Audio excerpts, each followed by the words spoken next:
Hello, welcome to another Storytime Quickies of Chinese myths and folk tales. Now, this series was started up because of the Lunar New Year.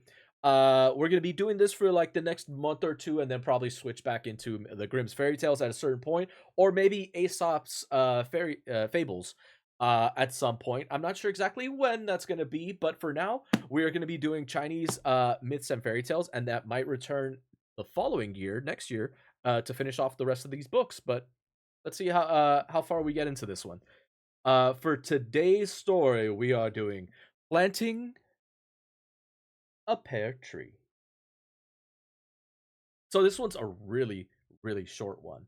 I was debating on if I wanted to do a two-parter for this one, but I'm kind of gonna just leave it at the short one and then continue into the Count of Monte Cristo, which is a separate playlist on the YouTube too. If you want to check out a pretty big classic that we're tackling right now on the YouTube, go check out some of the other playlists. We got the Tales of Horror, we got the Grimm's Fairy Tales, and then we also have what was the other one that we did? Is this the third series? I think we have one more playlist. I'm not too sure. You go check it out. Go check it out. But links to the YouTube are down below in the bio. Okay. The Count. Oh, dude, I'm going into auto mode. I'm sorry, it's a little late night right now. Planting a pear tree. A countryman was one day selling his pears in the market.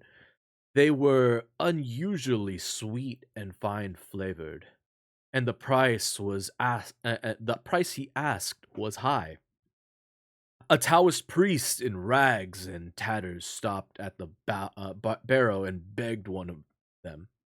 The countryman told him to go away, but as he did not do so, he began to curse and swear at him. The priest said, "You have several hundred pears on your barrow. I ask for a single one, the loss of which, sir, you would not feel. Why then get angry?" The lookers on told the countryman to give him an inferior one and let him go, but this he obstinately refused to do. Thereupon the beadle of the place, finding the commotion too great, purchased a pear and handed it to the priest. The latter received it with a bow and turning to the crowd said, "We who have left our homes and given up all that is dear to us are at a loss to understand selfish." Oh, that seems like a bad word. I can't say that. Uh, and oh no, that's the N word. Conduct in others. What? How? Why is that in this book? Um. Now I have some exquisite pears, which I shall do myself the honor to put before you. Here somebody asked, "Since you have pears yourself, why don't you eat those?" "Because," replied the priest, "I wanted one of those pips to grow them from." So saying, he munched up the pear, and when he had finished, took a pip in his hand, unstrapped a pick from his back, and proceeded to make a hole in the ground, several inches deep, wherein he deposited the pip. Filling in the earth as before, he then asked the bystanders for a little hot water to water it with, and one among them who loved a joke fetched him some boiling water from a neighboring shop. The priest poured this over the place where he had made the hole, and every eye was fixed upon him when sprouts were seen shooting up and gradually growing larger and larger. By and by, there was a tree with branches sparsely covered with leaves, then flowers, the last of all fine, large, sweet smelling pears hanging in great profusion. These the priest picked and handed round to the assembled crowd until all were gone. When he took his pick and hacked away for a long time at the tree, finally cutting it down, this he shouldered, leaves and all, and sauntered quietly away. Now, from the very beginning, our friend the countryman had been among the crowd, straining his neck to see what was going on, and forgetting all about his business.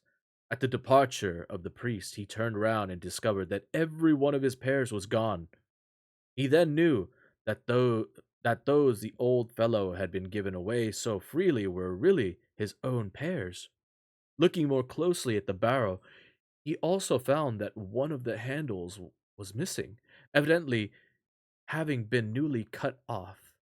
Boiling with rage, he set out in pursuit of the priest, and just as he turned the corner, he saw the lost barrow handle lying under the wall, being in fact the very pear tree that the priest had cut down.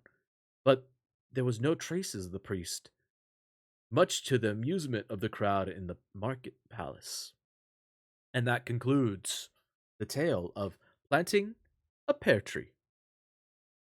That's kind of a funny story. So, for those of you that are watching the read along, if you don't know this, there's a custom in China for Taoist priest.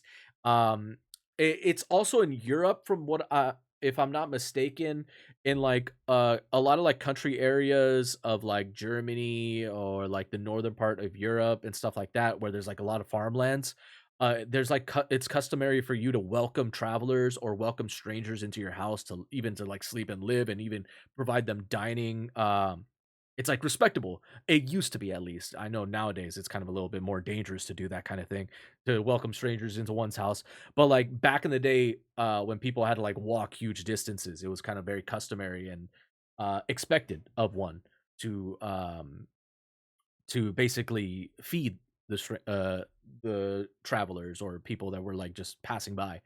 And it's same with Taoist priest. So there's this understanding that these people like lived in temples. So if I'm not mistaken, from what the little I know about monks and stuff like that that live in temples in China, villagers donate and provide to them a lot of things. And I'm more so back in the day. Now, so it's more of just like a customary religious thing.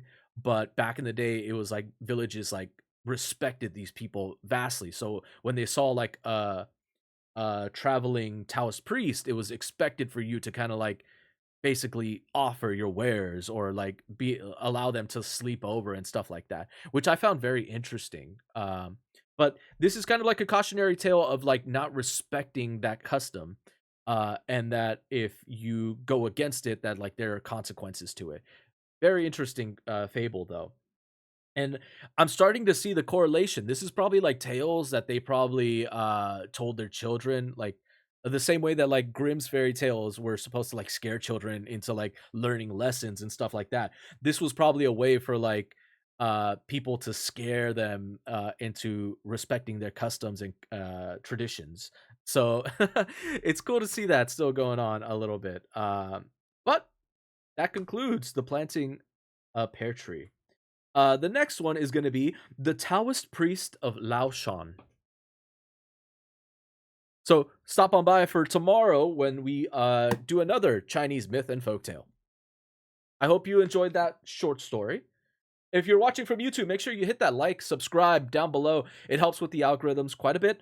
And there should be some playlist boxes that are going to be popping up at the end of the video right around here. There's going to be for the Grimm's Fairy Tales and the Tales of Horror. There's a lot of really good stories in there. Go check those out. Like your favorite ones, because I might choose to animate some of them towards the end of the year, maybe. We'll see. I'm still planning on if I'm going to be doing any of that or not. But I'll let you know. Thank you so much, and I appreciate everybody that is supporting the channel in any way. Yesterday we had a bunch of followers for the Doki Doki Literature Club, which was actually pretty cool to see. I'm glad you guys enjoyed that quite a bit, but thank you so much. We're at 85 followers at this point. So I hope you guys keep on keeping on. All right, I will see you for the next video though.